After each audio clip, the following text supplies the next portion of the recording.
Hello children, how are you? कैसे हैं आप लोग? बढ़िया हैं? मैं एक सेंटेंस लिखती हूं यहां पे और आपको बताना है कि उस सेंटेंस में क्या मिस्टेक है। ठीक है, चलिए।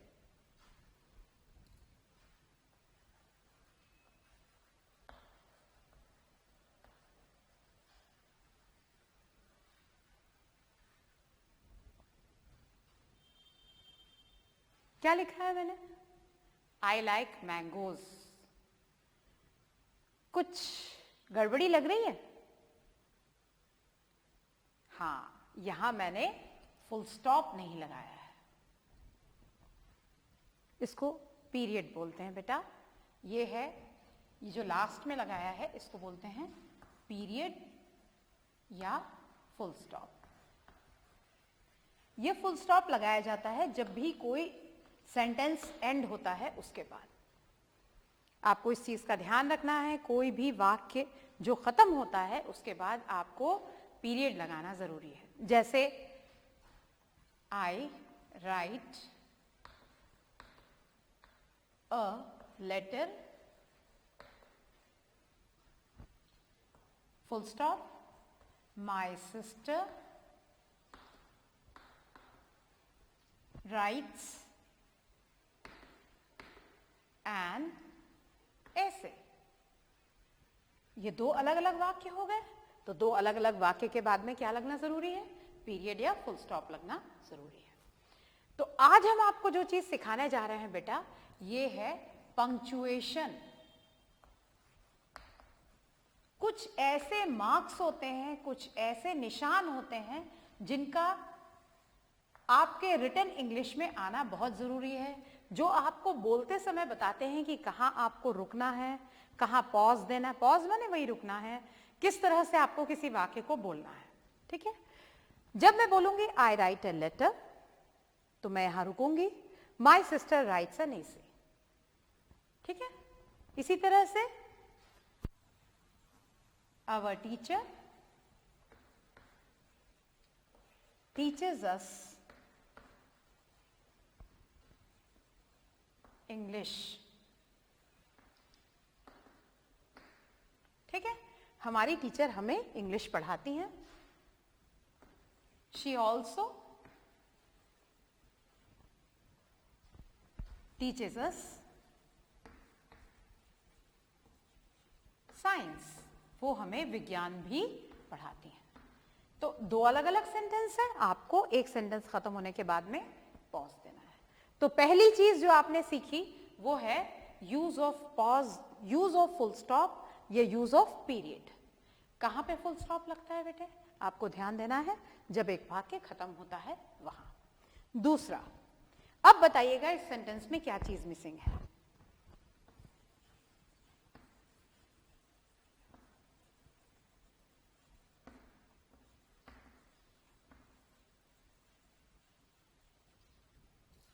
क्या छूट रहा है यहां? Do you want ice cream? क्या तुम्हें आइसक्रीम चाहिए? इसको हम बोलते हैं क्वेश्चन मार्क। Question mark. जहां पर भी इंट्रोगेटिव सेंटेंस होगा या क्वेश्चन आएगा, वहां आपको क्या लगाना है? इंट्रोगेटिव सेंटेंस में क्वेश्चन मार्क लगाना जरूरी है। इसी तरह से are you going to play tennis? क्या तुम टेनिस खेलने जा रहे हो? लास्ट में क्या आएगा? Question mark.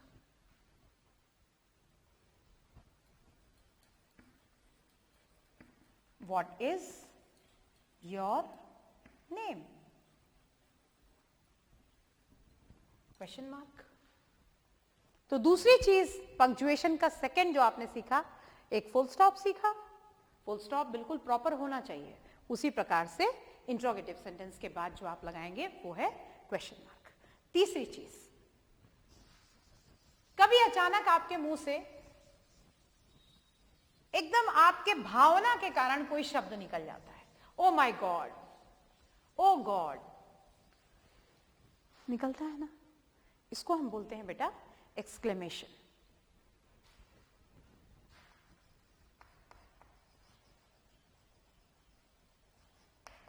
Exclamation. ये exclamation जो होता है जैसे oh my god, ये होता है exclamation mark. ठीक है?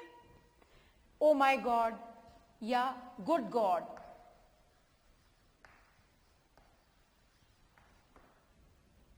Excellent.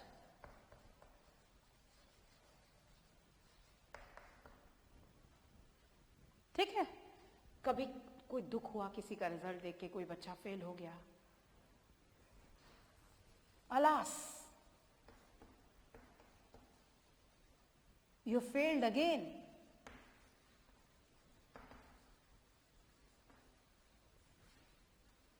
फिर से तुम फेल हो गए. या हुर्रा या हुर्रे, आप जैसा बोलना चाहे, hurray, we have won the match, हम मैच जीत गए.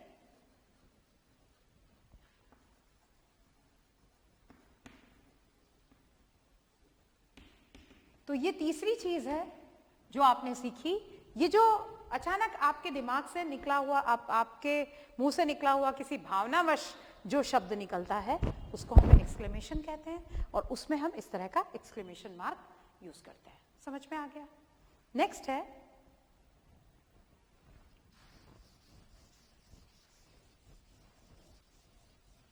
Inverted commas.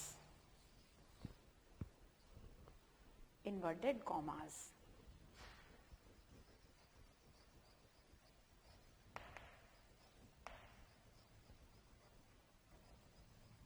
इन्वर्टेड कॉमास इस तरह से होते हैं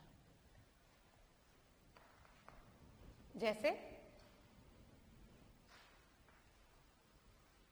My mother said,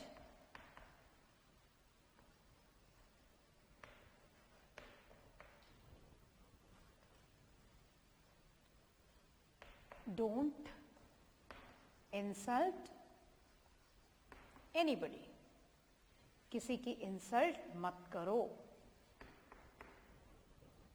तो ये डोंट इंसल्ट एनीबडी किसके शब्द हैं? मां के शब्द हैं. तो इसको किसी के कहे हुए वास्तविक शब्दों को बताने के लिए हम इन्वर्टेड कॉमास का यूज करते हैं. इसके अलावा किसी हेडिंग को इंडिकेट करने के लिए, आप कोई हेडिंग लिख रहे हैं, कोई शीर्षक लिख रहे हैं, जैसे आपकी किताब में कोई आपके लेसन का कोई नाम है, जैसे 8th में है वाटर स्पॉर. ठीक है? तो वाटर स्पॉर लिख के आप इस तरह से इन्वर्टेड कॉमा लगाते हैं.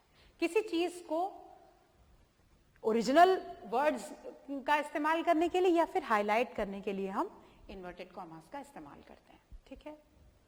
इसके बाद नेक्स्ट है जो सबसे इंपॉर्टेंट है, वो है कॉमा.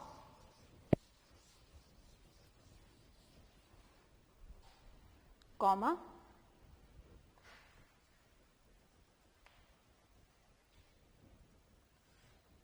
ये सबसे जरूरी है, इसका आपको ध्यान रखना है. कॉमा जो होता है, कई चीजें जब आप सीरीज में लिख रहे हैं तो आप उसको लिखते समय बीच बीच में कॉमा का इस्तेमाल करते हैं. जैसे आपके बैग में क्या क्या चीजें हैं? I have pen,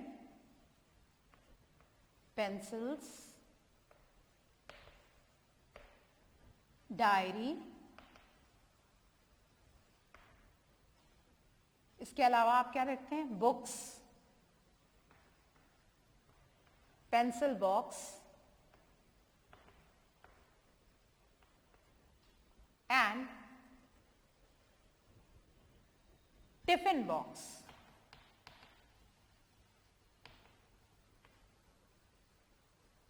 in my bag.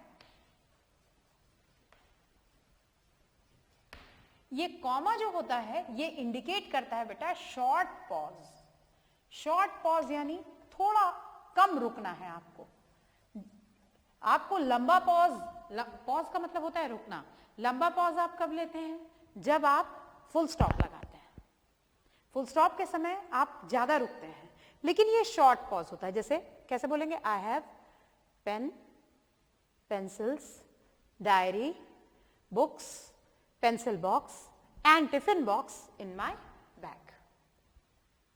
ठीक है, इसी तरह से I like oranges, lemons, apples and bananas. तो ये सब छोटा छोटा, ये जो कॉमा आपने लगाया है, ये पॉज, छोटा छोटा पॉज आपको बताता है, ठीक है। इसके अलावा कॉमा का आप क्या कब इस्तेमाल करते हैं? जैसे आप किसी को लेटर लिख रहे हैं, ठीक है, अब लेटर लिख रहे हैं आप अपने दोस्त को, तो माय डियर फ्रेंड, यहां आप कॉमा का इस्तेमाल करेंगे।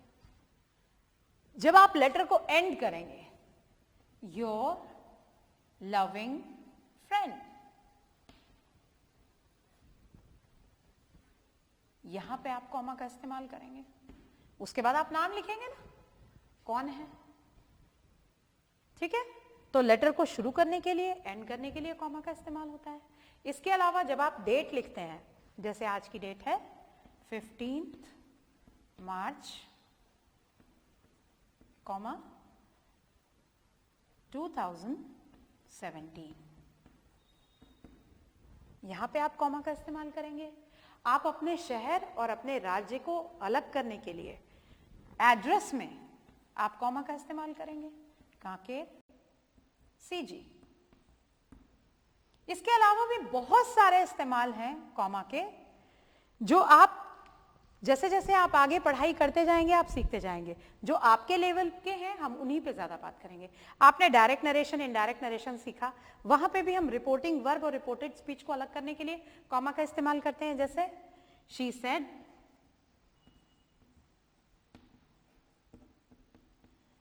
आई एम गोइंग टू मार्केट, यहां पे भी हम किसका इस्तेमाल करें, ये देखिए ये कॉमा का इस्तेमाल हो रहा है रिपोर्टिंग वर्ब और रिपोर्टेड स्पीच को अलग करने के लिए।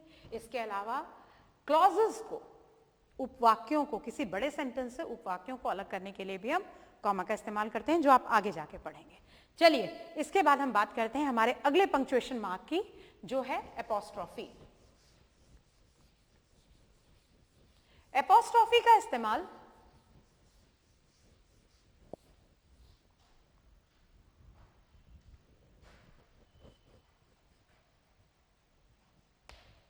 एपोस्ट्रोफी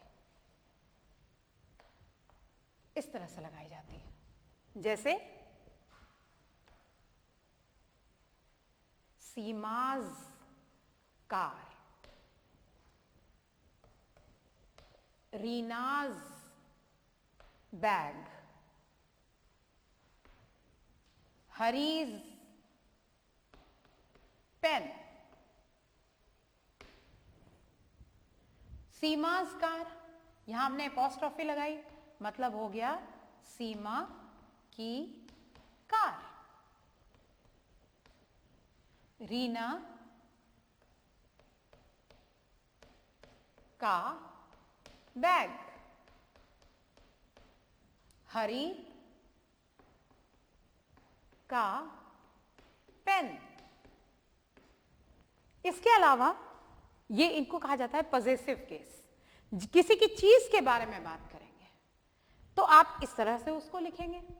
इसके अलावा कॉन्ट्रैक्शन जो हम यूज करते हैं फॉर्म, जैसे डू नॉट, डू और नॉट को एक साथ बोलेंगे डोंट, डज के साथ नॉट, डजंट। इसी तरह से वोंट, कुडंट, कांट, जितने कॉन्ट्रैक्टेड फॉर्म्स हैं उसमें भी हम किसका यूज करते हैं, एपोस्ट्रोफी का यूज करते हैं। ये दो यूजेस एपोस्ट्रोफी के एकदम क्लियर हो गए। फाइनली जो लास्ट चीज है पंक्चुएशन की, वो है कैपिटल लेटर्स।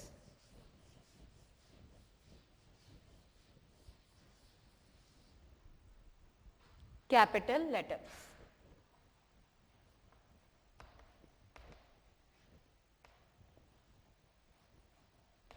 सबसे पहली चीज इसमें यह ध्यान रखने की है कि कैपिटल लेटर्स, कोई भी सेंटेंस जो आप बिगिन करते हैं, कोई भी सेंटेंस शुरू करते हैं, उसका फर्स्ट लेटर हमेशा कैपिटल होता है। जैसे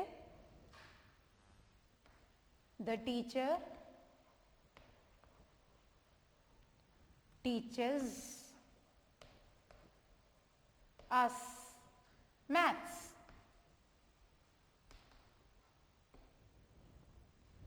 मिस्टर वर्मा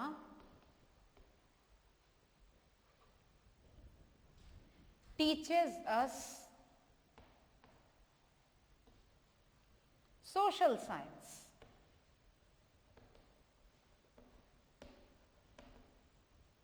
ठीक है, तो आपने देखा कि जो सेंटेंस, पहले सेंटेंस का जो फर्स्ट लेटर है वो कैसा जाएगा, कैपिटल। आपको इस बात का ध्यान रखना, हर सेंटेंस का फर्स्ट लेटर जो है वो कैसा जाता है, कैपिटल जाता है। दूसरी चीज, आई, इसको हमेशा आप कैपिटल लिखेंगे। आई, जितने प्रोनाउंस हैं इसमें आई हमेशा कैपिटल रहेगा। आप ऐसा वाला आई नहीं लिखेंगे, ये गलत हो जाएगा। आई कहीं सेंटेंस के बीच में आए, कहीं पर भी आए, आप इसको कैसा लिखेंगे, कैपिटल लिखेंगे। तीसरी चीज, हर नाउन, जैसे किसी का नाम, किसी नदी का नाम, गंगा, यमुना, ताजमहल, किसी शहर का नाम दिल्ली, आपका नाम राम, ये सब हमेशा कैपिटल आएगा। इसके अलावा कविता जब आप लिखते हैं, आप किसी भी कविता को अपने बुक में उठा के देख लीजिए, पोएट्री की जो फर्स्ट लाइन होती है, who has seen the wind, who has seen the wind, neither I nor you।